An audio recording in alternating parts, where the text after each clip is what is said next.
as well. Amen.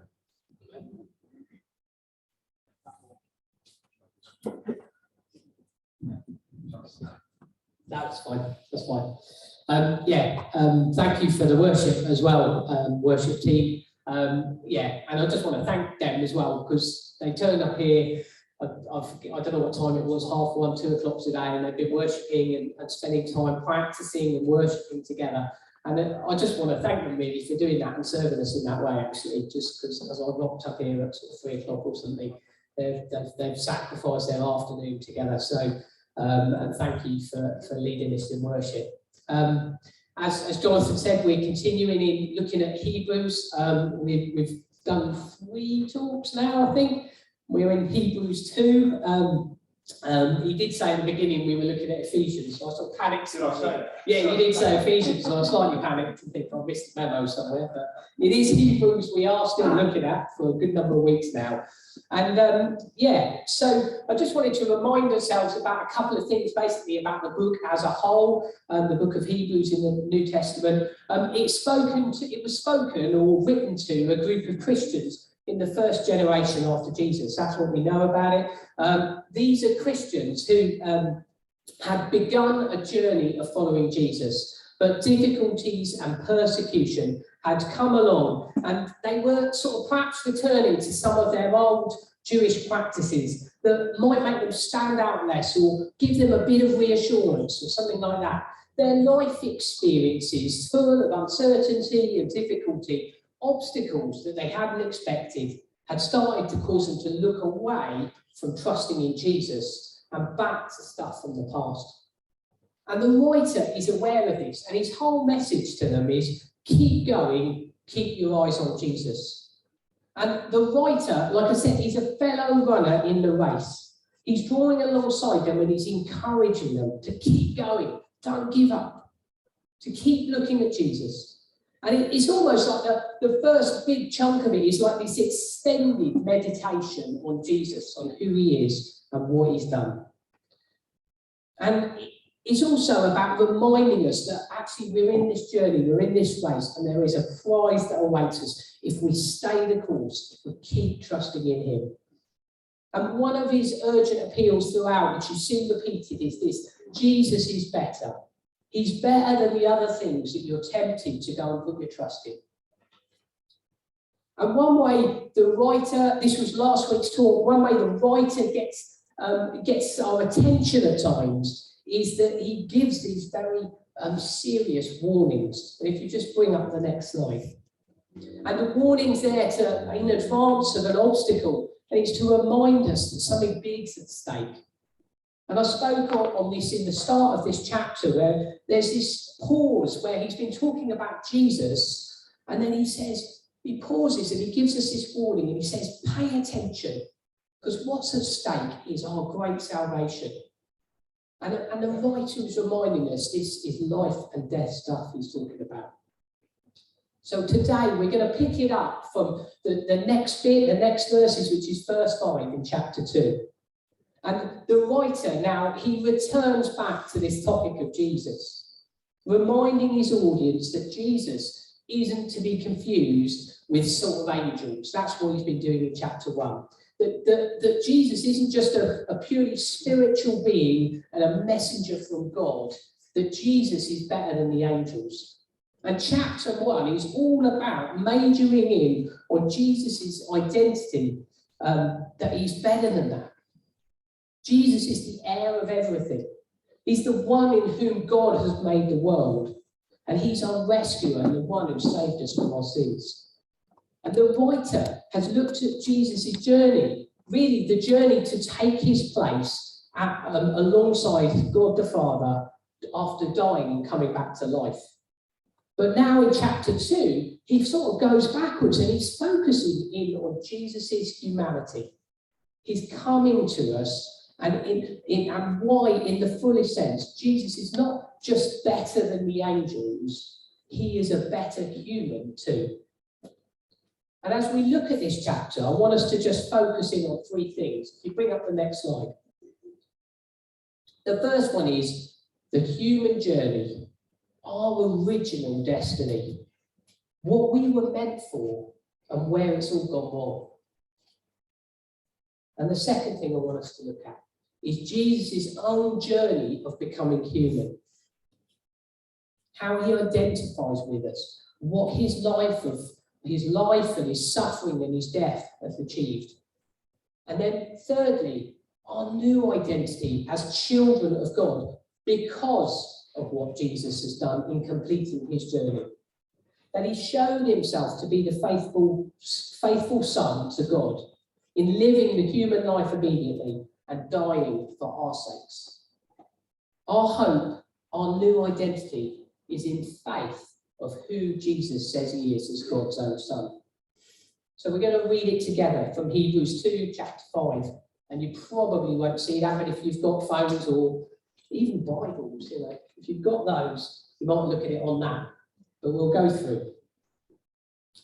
I'll read it. It is not to angels that he has subjected the world to come, about which we are speaking. But there is a place where someone has testified. And I like this about this guy. Sometimes he quotes from the Old Testament. He always got a shocking memory because he can't remember where. He doesn't give us the reference. But he quotes from the Old Testament and he says this: "What is mankind that you are mindful of them?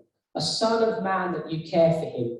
You made them a little lower than the angels. You crowned them with glory and honour, and you put everything under their feet.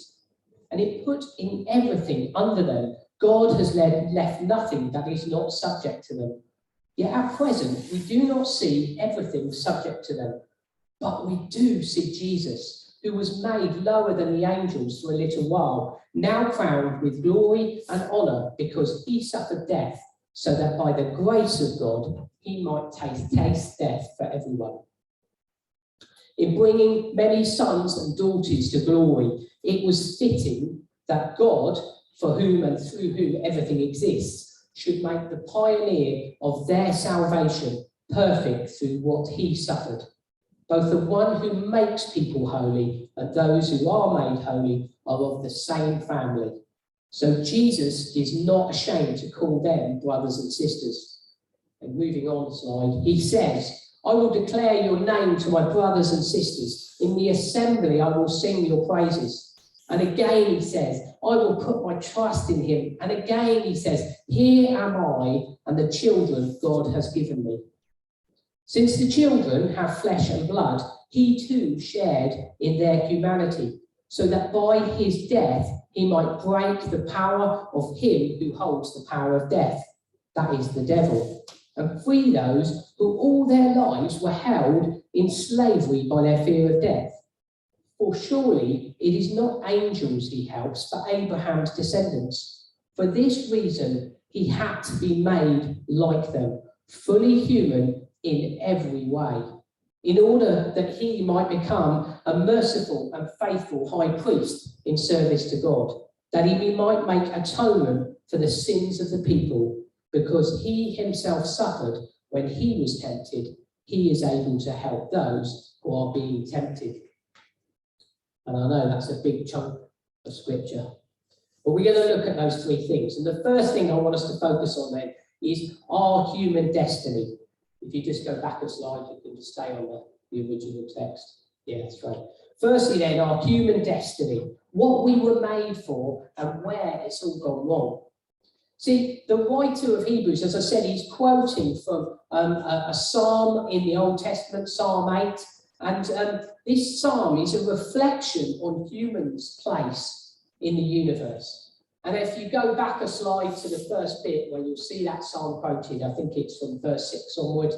And he basically, you can imagine the picture of this person. It's David, King David. You can imagine him composing this psalm, almost standing over and looking over his city. And he's seeing a city teeming with life. And he's looking out, and it's under the umbrella of the stars. And it's a person who seems awed by the marvels of the universe around them. But at the same time, he's considering who is like us, who is like humans, who has such vast power to create. How amazing are the works of humans, from science to exploration to the arts. Just thinking even of the worship we've just had, the works of beauty of humans, the freedoms that humans have. Who or what experiences relationships like we do with each other, but also with the rest of the created world?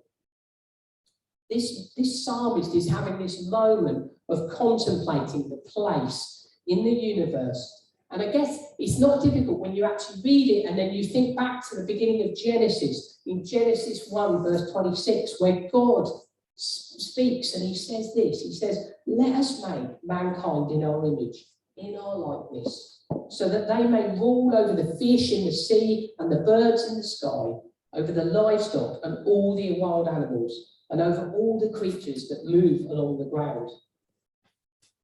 See, one person said it, we were intended to be God's special favour.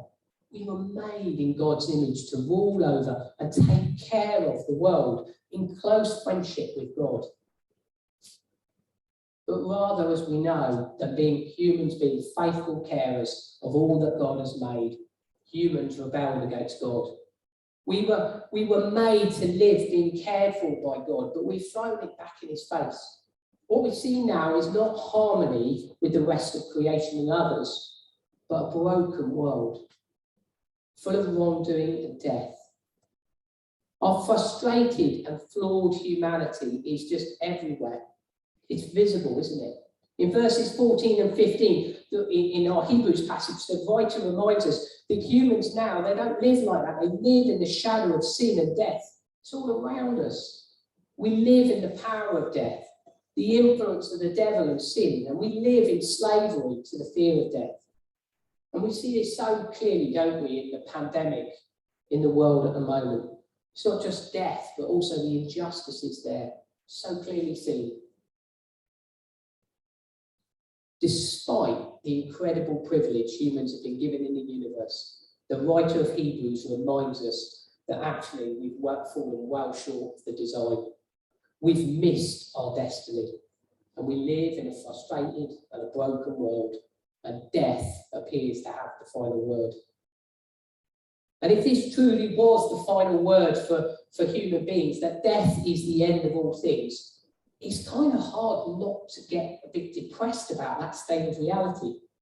A friend of mine, a short while ago, I think it was a birthday last year, they gave me a non-Christian book on all around the structure of storytelling by a guy called Will Storr. And I love reading to relax. And so I picked up this book one time, thought, oh, it's an interesting book, I'm interested. And I read the opening few lines of it, and I'll read it to you now. And it says this. Remember, this is a guy who doesn't believe in God, doesn't believe in anything. He says this: we know how this ends. You're going to die, and so will everyone you love. And then there will be heat death. All the change in the universe will cease. The stars will die, and then there'll be nothing left of anything but infinite, dead, freezing void. Human life, in all of its noise and hubris, will be rendered meaningless for eternity. It's cheery stuff. That was the opening lines of this book. I did actually go on to read it, and it's actually a very good book. But it just sucks, doesn't it? The point is that if death really is the final word, life does feel quite hopeless. Without the hope for something better, death does seem to have the last word. But this isn't what Hebrews, the writer of Hebrews, or we're claiming with our hope in Jesus. This isn't the last word, because as we're reminded in Hebrews 1, God has spoken to humanity through the sending of his son, Jesus. In the Son, we see his rescue plan for creation, the way he will restore people to what they were made for. And the writer turns our attention to this. In Jesus, what is said and what is done. And in verse 9, he writes this: but we do now see Jesus, who was made a little lower than the angels for a little while, now crowned with glory and honour because he suffered death, so that by the grace of God, he might taste death for everyone. And if you bring that up, we'll pop it on the PowerPoint. Okay. It's the next one. We do see Jesus. This is where the writer wants us to fix our eyes. God's Son's journey through humbling himself as a human. enduring suffering and death, coming back to life and taking his place at his Father's side. And last year I spoke from Philippians 2 on Jesus becoming human, and it speaks on this in a very similar way of Jesus' journey, who being in very nature God, did not consider God, equality with God, something to be used to his own advantage. Rather, he made himself nothing by taking the very nature of a servant, being made in human likeness. And being found in appearance as a man, he humbled himself and he became obedient to death, even death on a cross. Therefore, God exalted him to the highest place and gave him the name that is above every other name. See, Jesus came to live perfectly before God. He was mindful of God and of his plan in every step of the way, to fulfill our destiny, to live it perfectly before God. Jesus' humanity, what it means to be truly human, is founded in trusting in God. In humility, in service, in sacrifice to others, in loving God and loving others. In trusting God that he will bring reward and honour at just the right time. Hebrews 2:17 from our passage says, Jesus was fully human in every way. And the Bible witness accounts of his life are full of his humanity. Growing up, experiencing life as a vulnerable baby, raised by parents who were fleeing as refugees, living in fear of their lives. Life as a boy, he went through puberty, he would have had to attend family celebrations, he'd have had to have gone to festivals, he'd have learned carpentry, growing all the time in wisdom and knowledge, enjoying food and drink, needing friendship, getting tired, sleeping, showing compassion and anger. But what he majors in this passage on is, in being like us, living in a broken world, Jesus, like us, suffered. To fully identify with us, he needed to experience the trials of our lives and the challenge of death itself. Jesus is harassed by others, he's rejected by his own, he's misunderstood, he's overwhelmed at points about the state of the world and what faces him. We're told about his great temptations and how he was tempted in every way, just as we have been. He's beaten, he's insulted, he's bruised, he's humiliated, he bleeds, and finally naked, he breathes out his last on a Roman cross. Bring up the next slide, please. He's vulnerable in the ultimate suffering, death itself. And yet, in all of this journey Jesus took through his earthly life, he remained faithful and obedient to God. Hebrews 2:11 makes that clear. It says, the only difference in his life and ours was that he stayed holy. He remained pure. He lived perfectly in every situation. But he chose this in a broken world, and to choose this is to suffer. Because to choose goodness in a world of evil, to resist evil, is a hard fight. To resist temptation is hard, it's suffering. To keep loving people when they don't love you back is to suffer. God's plan of salvation was that his Son would fulfill humanity's destiny, to live a life in obedience to God. And in doing this, he proves himself qualified. That's the word in that passage that says perfect. He made himself perfect. It means it wasn't that he wasn't perfect before, but it's a word that means he qualified himself to take on the sin and death of others. It says in Hebrews 2:10, if you bring it up, it says this: in bringing many sons and daughters to glory, it was fitting that God, for whom and through whom everything exists, should make the pioneer of their salvation perfect through what he suffered. Jesus proved himself by living his perfect, obedient life and enduring the agony of the cross for our sakes. As someone wrote, we can never outsuffer Jesus. He knows and understands the hurt of living and dying in this world from his own personal and painful experience. And even when you feel on your own in struggles, Jesus gets it because he's been there and he promises to help you through it. He's fully qualified to be our representative because he's like us. And he's fully qualified to be our substitute because his perfect life didn't need any judgment. So he paid the price for our wrongdoing. And he's fully qualified to be our saviour and rescuer because he overcame death and he now sits at God's right hand. And this brings me to my final point. This is our great salvation. Jesus did it for our sakes. He identified with us. And we wonderfully swap and received his identity, the identity to be a child of God, a brother or sister with Jesus, a child of our Heavenly Father, co-heirs with Jesus in all that is his. Our new identity, who we are as children of God, flows from the truth of who Jesus is as God's Son, and that he first identified with our humanity. Our hope and our new identity is in our faith that Jesus is God's own Son. Our belonging to God's family is trusting in the faithful human journey of God's Son and his death for our sakes. Our confidence that we belong to God, that we're part of his family, is in the saving work of the Son.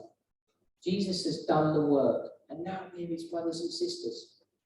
He took our shame at the cross. He removed it from us, so we can be bold about declaring that when it says in one verse, Jesus is not ashamed to call us his brothers and sisters. By his holiness, he made us holy.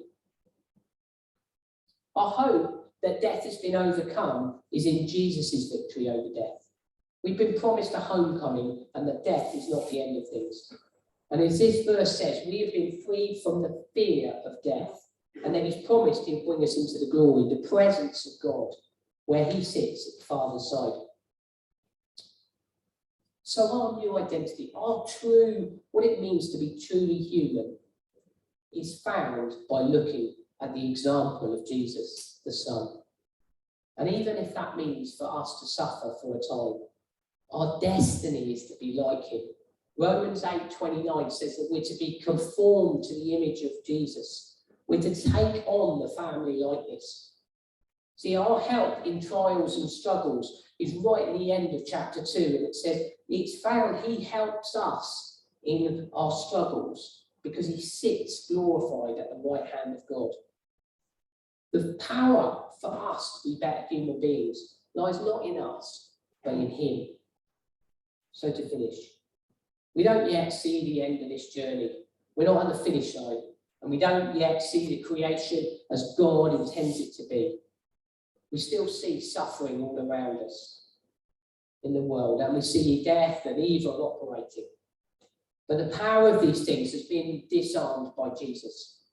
And I found this a helpful story from a Bible teacher called Raymond Brown. I'm going to finish with this, and it says this. It's his little story, he says, in my early 20s, I was a postman. And one day I had to deliver a letter to a house that I'd never visited before. And I opened the garden gate, if you bring the next slide, only to find myself confronted by the largest and most vicious dog that I had ever seen. It barked furiously and it leapt towards me. And I stood there terrified. And then to my immense relief, I saw that this massive, angry dog was chained to this huge stake set in concrete. The chain was a long one, and the dog had considerable freedom, but not enough to reach me. And I saw that I could easily deliver the letter, and so I did. And the incident became like a parable to me. As a matter of fact, whenever I visited that house in the course of my work, I took little notice of the aggressive dog. I always kept my eye on the strong stake. At the cross, the enemy of souls, the devil, was made impotent, limited and chained down. When he has bitten us, it is usually because we've been far too near him. Jesus on the cross is the stake in the ground that changes everything. We have been freed from the power of sin, the fear of death, and we need to remind ourselves of this by keeping our eye on the stake in the ground. Our eyes are on Jesus. Like verse 9 says, we do see Jesus. That's what Hebrews is all about. Fix your eyes on Jesus. Run life's race like that. Jesus shows us what humanity can be and will be. Psalm 8 is our destiny because Jesus has gone ahead of us and we need to keep our eyes on him. We keep our salvation in view by keeping Jesus in view, who he is and what he has done. And it says this, Paul writes in Colossians 3, to finish on this, 1-4. Since then you have been raised with Christ. Set your hearts on things above, where Christ is, seated at the right hand of God. Set your mind on things above, not on earthly things, for you died, and your life is now hidden with Christ in God. When Christ, who is your life, appears, then you also will appear with him in glory. And I'm just going to ask the band to come back up. And we're just going to sing a worship song to finish.